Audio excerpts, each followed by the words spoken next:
Hello Blue Devils, we are back with you once again for episode 6 of our financial learning series for the district. Today we're going to focus on some comparative data that we use for districts that are interesting information for us and making sure that we are being fiscally responsible. So I'd like to ask Jen if you would kind of talk a little bit about what similar districts are and how those are determined by the state of Ohio. So for the CUP report, ODE selects what they call their ODE Similar Comparative 20 districts, and they will use a criteria to select those districts, such as whether your school, how high the economically disadvantagement is, enrollment data, other demographics like if you're an urban, rural school, so things of that nature. And so they take that selection, they have their top 20. And then in Hamilton County, within our top 20, there are 2 local districts that are in our comparative group, which is Norwood and Deer Park. Yeah, Norwood and Deer Park are the 2 that I think most people probably know something about. Yes. If you looked at that list, many people wouldn't recognize some of those school districts. So I'd like to transition over to some of the data that we can use. And this, again, is data that's readily available on the Ohio Department of Education's website. We'd encourage you to take a look at that if you're interested in finding out more of the data for our district or any other district that you may be interested in.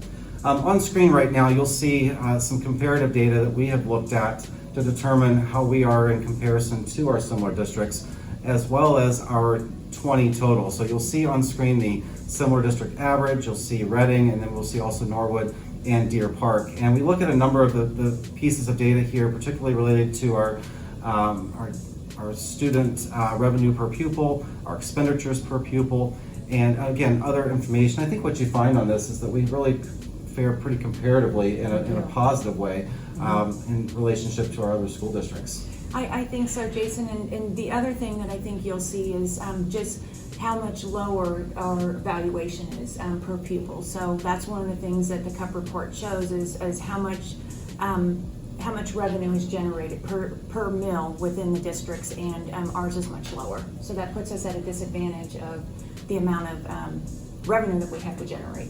So.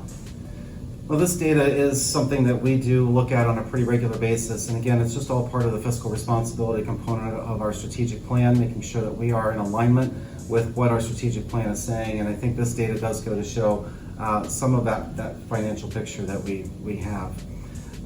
We are coming now to the end of our financial learning series, and we'd like to thank all of you for being a part of that with us here over the last several weeks. It's hopefully helped to paint a picture of where we are as a district financially and how we've arrived at where we are at this point with being on the ballot this spring.